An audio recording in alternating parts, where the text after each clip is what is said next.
All right, everybody. Today I'm going to be talking about a couple of different things. I'm going to start out by talking about biological signaling. I'm going to break this video into a couple of different pieces so it's a little bit easier to consume.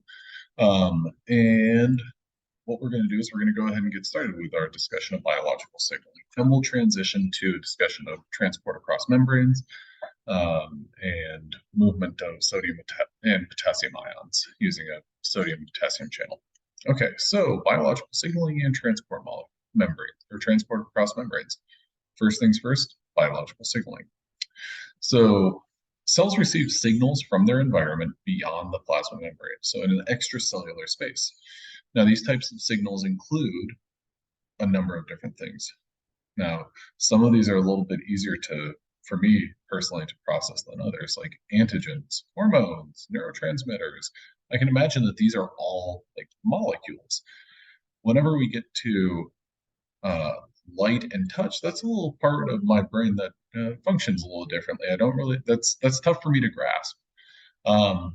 But I think that illustrates kind of the vastness of signals that a cell can respond to. So light and touch are both stimuli that a cell can respond to, in addition to pheromones. So these signals cause changes in the cell's composition and function, such as they can lead to differentiation of a cell, they can lead to antibody production, they can increase the size and or strength of the cell, they can also lead to sexual or asexual cell division.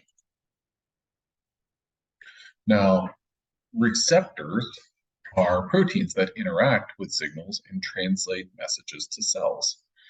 A receptor is a membrane-bound or soluble protein or protein complex which exerts a physiological effect after binding its natural ligand. A couple of examples of receptor proteins are these, well, first three that are examples, and then it kind of gets a little bit more general than that. We have proteins known as G protein coupled receptors. You might have heard of these referred to as GPCRs. For instance, rhodopsin within your eyes. Rhodopsin is linked to a GPCR. The epinephrine receptor is an example of a GPCR. There are enzyme-linked receptors. For instance, the enzyme that is responsible for signaling the presence of insulin. The insulin receptor is an example of an enzyme-linked receptor. So it's a receptor protein that has an enzyme bound to it. We have ligand-gated ion channels. So an example of that would be your acetylcholine receptor. There are a number of other membrane receptors. For instance, the receptor for the protein integrin is a receptor protein. And then there are also steroid receptors, which are examples of nuclear receptors. So receptor proteins found within the nuclear membrane.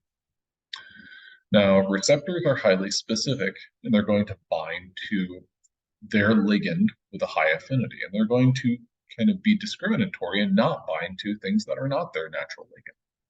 Now, those ligands can be a variety of different molecules.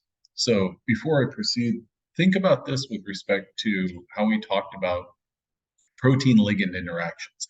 We used hemoglobin as a model of, or hemoglobin and oxygen, myoglobin and oxygen as a model for protein-ligand interactions. So we have a receptor protein that is going to bind to a small or a ligand. That ligand could be a small ion. It could be an organic molecule. It could be a sugar, a polysaccharide. It could be a peptide, or it could itself be a protein. Right? So a protein being a peptide that is longer than 50 amino acids. Now, there are a number of common membrane receptor proteins. Here we have a total of 3 that we're going to talk about. On the far left-hand side, we've got our GPCRs, or G protein coupled receptor. Now, the receptor is integrated within the plasma membrane. Now, when that receptor protein binds the natural ligand, that natural ligand will cause the protein, our receptor protein, to activate a GTP binding protein. that GTP binding protein is going to regulate an enzyme that generates an intracellular secondary messenger, which is indicated here by X. Now that X can go in a number of different directions. Now, what I'd like to recognize about this is, well, this protein, sorry, just a second, this and this enzyme, and heck, even this GTP binding protein, they all existed associated with the membrane. However, they didn't necessarily do anything until that ligand was able to bind to our, or that external ligand was able to bind to our receptor protein.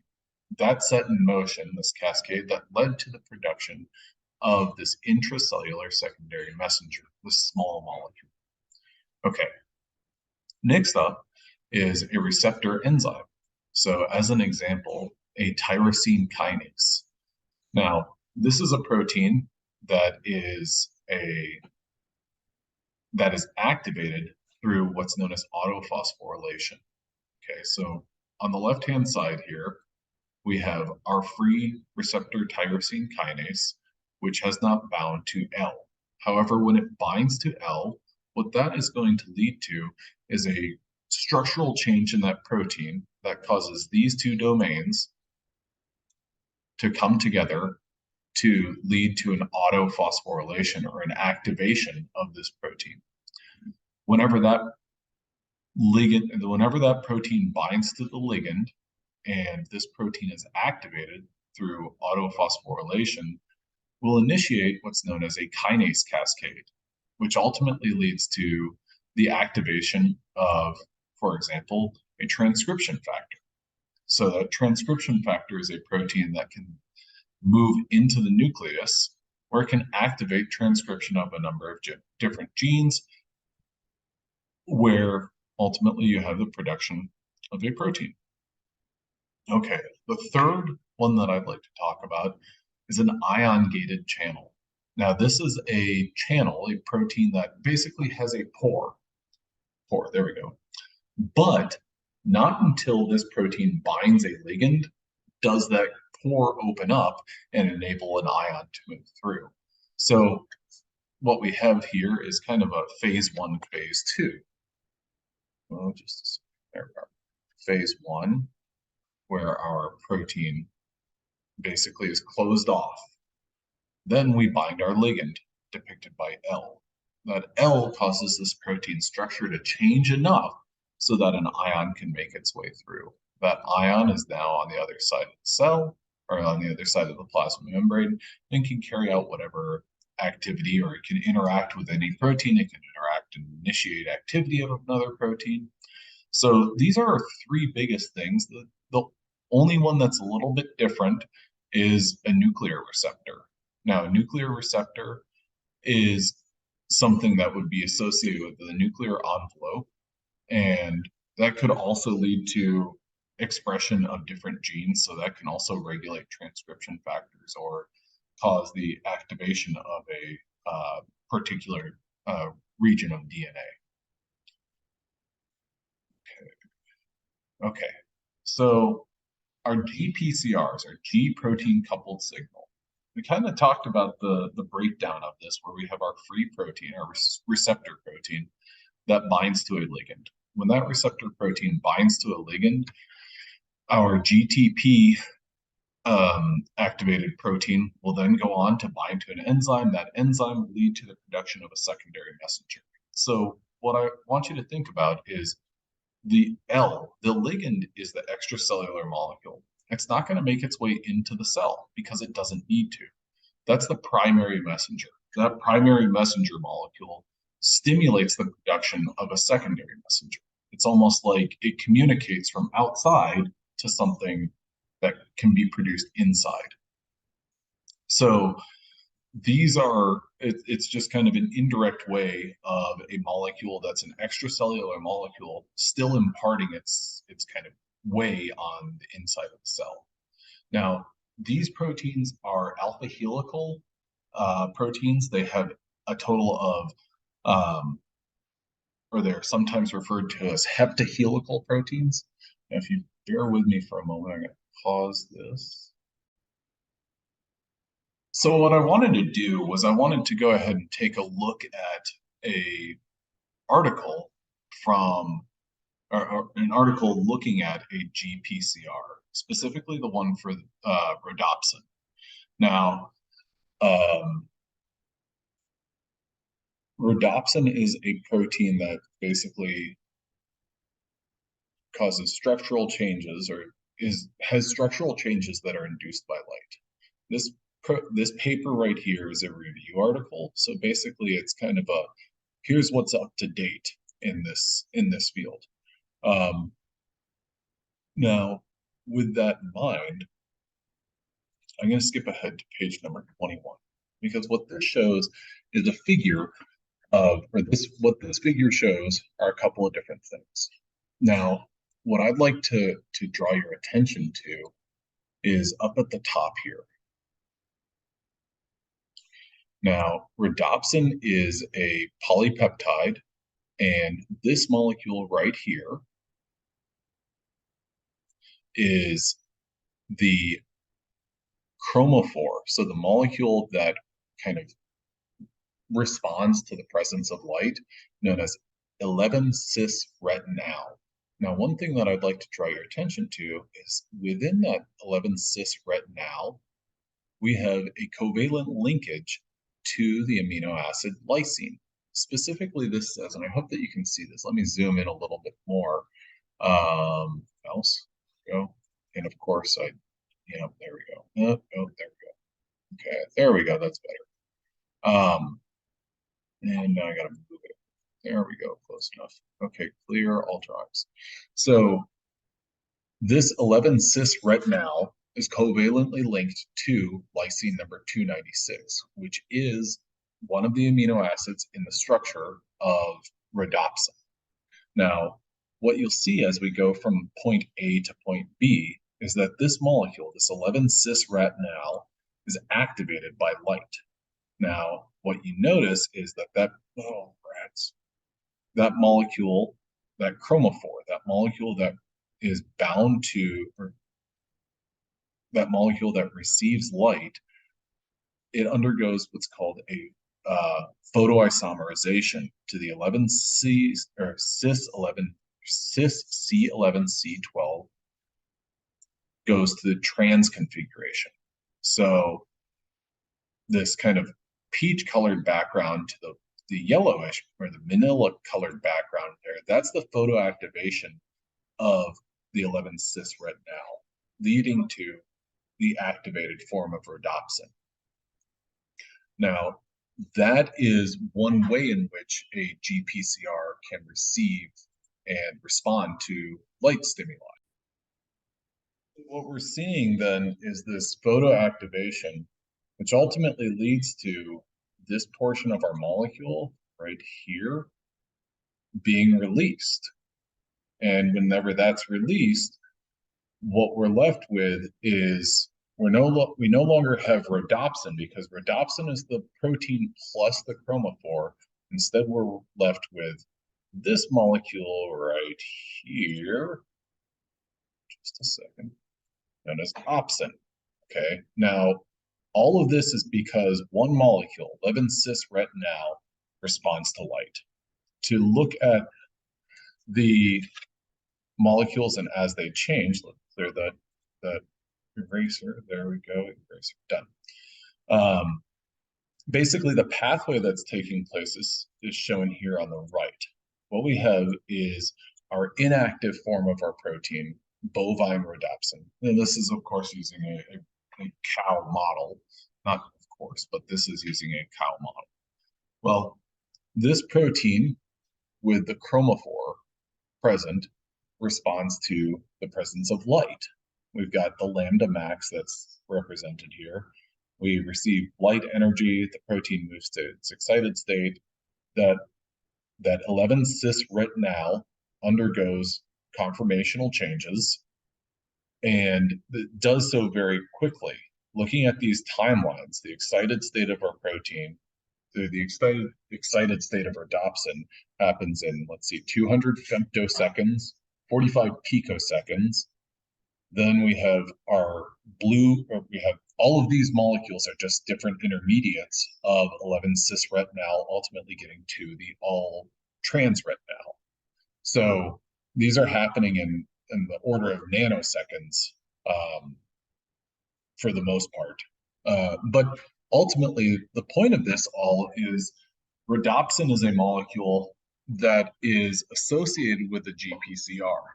It's this 11-cis-retinal that receives light, which causes a conformational change in rhodopsin, which causes a conformational change in our GPCRs. Now, I wanted to talk about that just because I wanted to contrast that, or I wanted to show basically a receptor and a ligand and how that signal can be transmitted in a couple of different ways. Now, to contrast with light, we have as an example sorry, just a second. We have the receptor molecule or the receptor protein for epinephrine. Epinephrine is a hormone made in the adrenal glands that will mediate a stress response. So it activates and mobilizes energy consumption. Now, binding to receptors in the muscle or liver cells is going to cause glycogen to be broken down. So our sugar store is going to be broken down so that we can actively take individual glucose molecules and extract some ATP from them. Proceed on to oxidative phosphorylation, but really it's just to break off individual glucose molecules. Now, binding to the receptors in adipose tissue is also going to have an activating or an energy kind of releasing effect, because what it's going to do is it's going to induce lipid hydrolysis, so taking fats and breaking those down. Now, binding to the receptors in heart cells is going to lead to an increase in the heart rate. Okay, so what we have here is we have a specific molecule. Now, okay, there we go. If you look over here in basically spot number 1, epinephrine binds to its specific receptor, the beta-androgenic receptor. Now, what that's going to do is that's your GPCR, that's your receptor protein that is bound to a GTP-activated protein. That GTP-activated protein will sub out guanosine diphosphate, GDP, for a GTP molecule. That GTP molecule that results, or that GTP binding molecule, is a portion of that entire receptor complex. So we have this G sub SA subunit here. This is the activated form. The activated form of this complex moves on to this enzyme known as adenylyl cyclase. What adenylyl cyclase is going to do is it's going to take ATP. Now, I'm going to pause right there, because the entire point of a G-coupled or a G protein coupled receptor was to make a secondary messenger.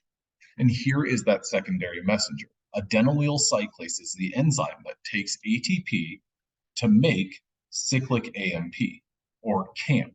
Cyclic AMP is your secondary messenger. Cyclic AMP is going to activate, well, one thing that it's going to do, it's going to activate an enzyme known as protein kinase A, which is seen, or which is illustrated right here.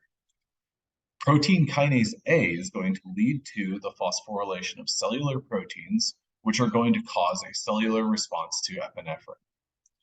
Now, what is also going to happen to that cyclic AMP is it's going to be degraded. It's going to be degraded with the help of an enzyme known as cyclic nucleotide phosphodiesterase.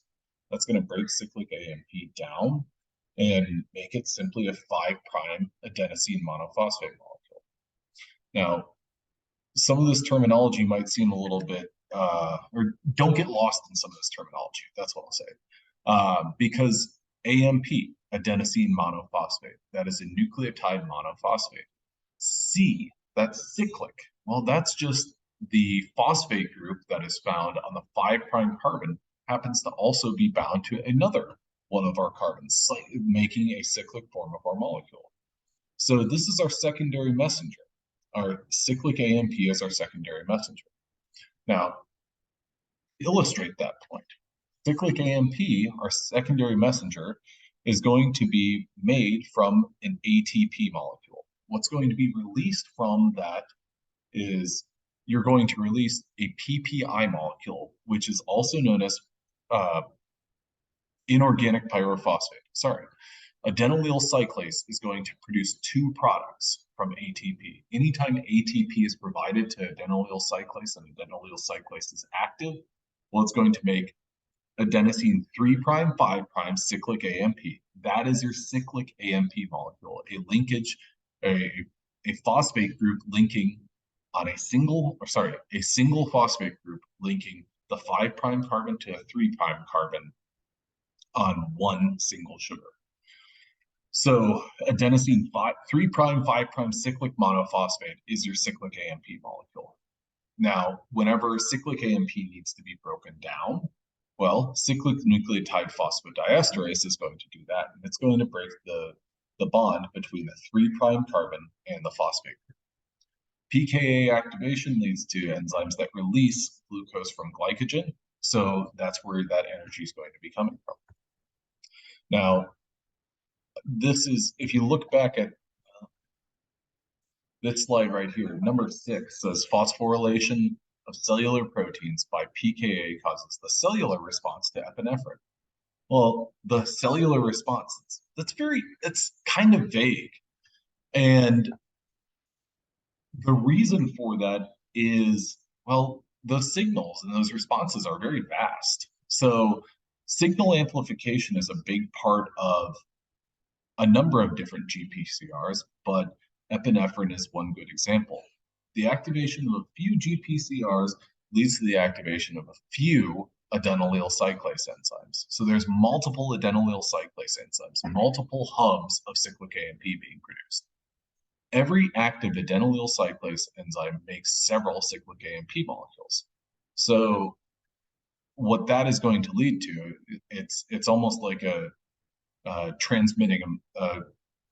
communicating a message.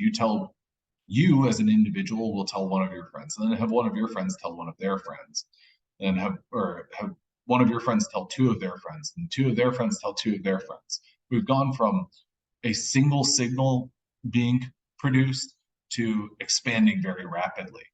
So ultimately, these cyclic AMP molecules, these multiple cyclic AMP molecules, are going to activate thousands of glycogen-degrading enzymes in liver tissue. At the end of it all, tens of thousands of glucose molecules are released in the blood, and they're released very rapidly. So what this shows on the right-hand side, or the lower right-hand side of the screen, is we have a signal. That signal goes to our enzyme, our adenylyl cyclase, or our receptor protein. So that would be enzyme 1. Enzyme 1 binds to the GTP activated enzyme, which that goes to activate adenylyl cyclase, which is going to lead to the production of cyclic AMP, which is displayed in enzyme 3 or with enzyme 3. So here's another way of illustrating that and looking at these numbers. One molecule of epinephrine is going to amplify one molecule of the epinephrine receptor complex. That's going to lead to the production of 10 molecules of the adenylyl cyclase. That will lead to 200 molecules of cyclic AMP. 200 molecules of cyclic AMP are going to produce 100 molecules of active pKa. 100 molecules of active pKa will produce 1,000 molecules of active phosphorylase kinase B, which are going to lead to 10,000 molecules of glycogen phosphorylase A, which are going to lead to 100,000 molecules of glucose 1-phosphate. Those glucose 1-phosphate molecules that are broken off of that glycogen chain are going to ultimately produce or lead to the production of 1,000 glucose molecules in the bloodstream. All right, I'm going to take a break there, and I'm going to stop this video. Go ahead and keep up with the next part, though.